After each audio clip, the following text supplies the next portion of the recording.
have the most radical goals. On the plutocrats' pet issues, the party has raced to the fringe.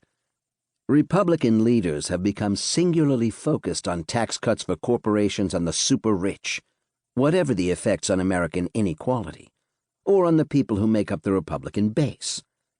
When those cuts have conflicted with their traditional emphasis on fiscal restraint, they have run up huge deficits to finance them, abandoning the principle of budget balance, except as a cudgel with which to attack popular social programs, such as Medicaid, Medicare, and Social Security.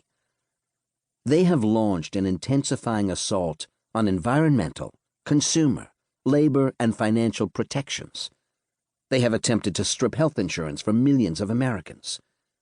They have appointed the most consistently pro-business, anti-labor, and anti-consumer judges in the modern history of the federal courts.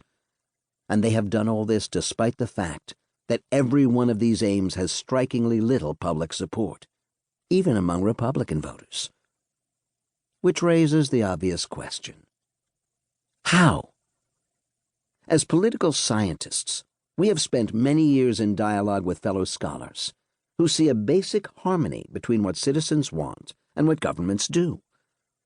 Government responsiveness to voters should be expected, these researchers insist, because electoral competition creates strong pressures for politicians to cater to popular majorities. But we do not see this sort of harmony today. Rather, we see a political system in which elected representatives are caught in the gravitational pull of great wealth.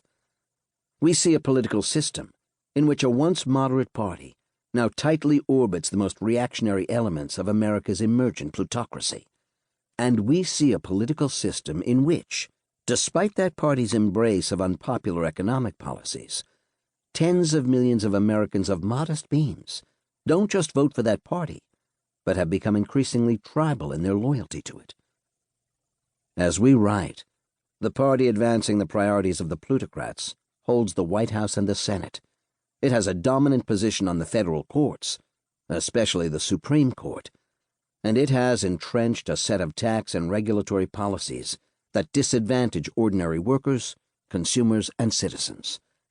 More striking still, this party's voting base consists increasingly of less affluent white voters living in regions of the country devastated by these very policies. Voters who favor more infrastructure spending and promises to protect Medicaid rather than more corporate tax cuts and blueprints for privatizing Social Security. We've been struggling with the how question for nearly 20 years. Our interest in the evolution of the GOP started with an article on the 2001 Bush tax cuts, which gave roughly 40% of their benefits to the richest 1%.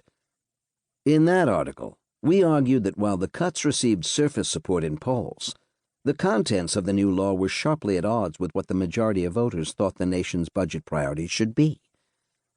As the biggest policy shift of the last 2 decades, the tax cuts were strong evidence of declining responsiveness to voters.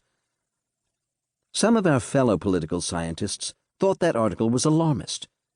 If Republicans were really out of step with voters, they reasoned, the party would eventually pay the price. But they haven't paid the price, and they keep moving further to the right. Again and again, what seemed like the peak of Republican radicalism proved to be just a base camp, as the party shifted its focus toward a narrower and narrower slice at the top.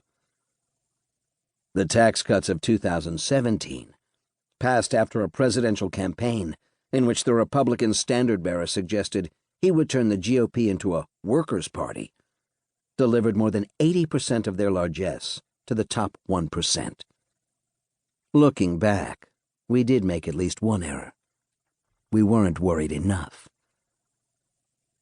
This book is our answer to the how question.